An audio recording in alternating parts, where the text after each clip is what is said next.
On a changé de bureau. Je votais au bureau numéro 1. Et depuis la présidentielle, on m'a amené au bureau numéro 6. Pour quelle raison, je ne sais pas. Mais c'est un énorme plaisir que d'être là.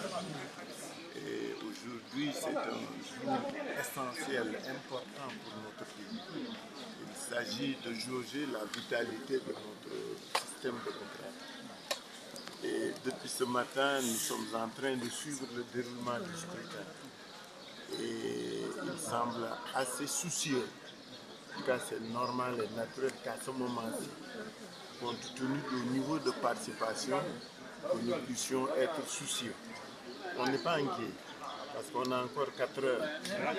Et souvenez-vous que le mode de vote au Sénégal fait que généralement nos aînés, nos parents, votent tôt le matin.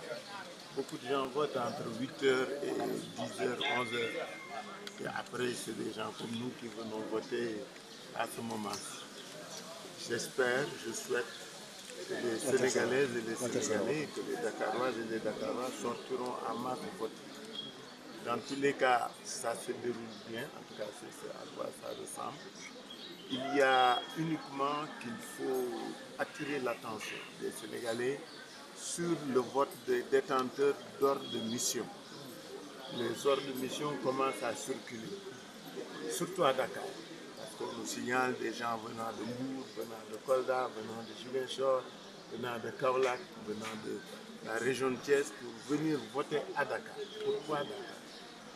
Vous savez, les ordres de mission sont permis. Et ils ne sont permis que pour une catégorie d'agents dédiés à un service durant le processus électoral. Que des enseignants ou d'autres types de fonctionnaires, ou même de non-fonctionnaires qui s'en bénéficient, est inquiétant. Et je vous rappelle que nous on a vécu ça en 2017. Vous vous souvenez de la question des ordres de mission en 2017 lors des élections législatives ici à Dakar. Alors c'est la même chose. Pourquoi Dakar? Ensuite, pourquoi c'est des simples fonctionnaires qui sont détenteurs de ce document? Donc, j'en appelle à tous nos représentants de l'opposition pour qu'ils fassent preuve de vigilance et d'attention et qu'ils refusent le vote de ces détenteurs d'ordre de mission si ce ne sont des gens en tenue. Les militaires sont obligés, les gendarmes, les policiers sont tenus. Mais quand c'est de simples fonctionnaires qui détiennent ces documents, ça devient louche et suspect, parce que ça ne s'explique pas loin du monde. Donc je voulais attirer l'attention sur ça. La deuxième mise en garde que je voudrais faire concerne ce qu'on appelle les transferts.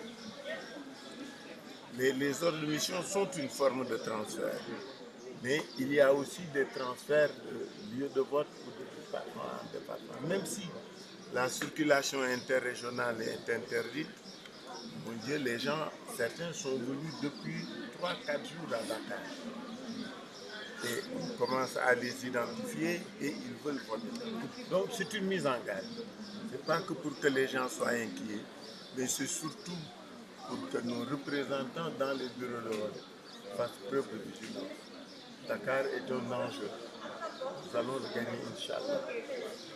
Mais nous avons besoin de bien le gagner.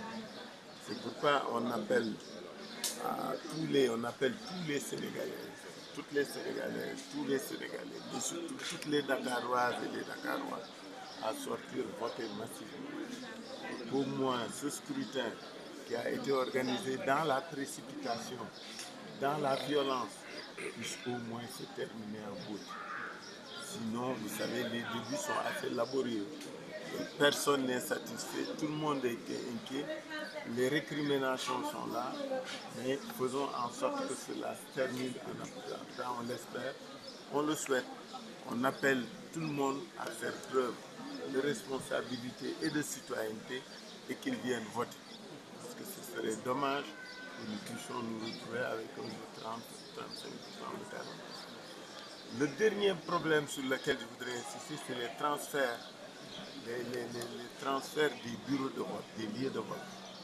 Nous avons beaucoup de Sénégalaises et de Sénégalais qui avaient l'habitude de voter dans des bureaux de vote ou dans des lieux de vote. Depuis ce matin, on nous appelle concernant cette situation. Les gens ne retrouvent plus leur bureau de vote ou leur lieu de vote.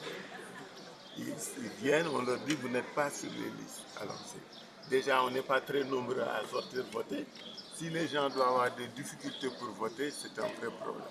En tout cas, nous espérons, nous souhaitons que ce phénomène-ci ne soit qu'à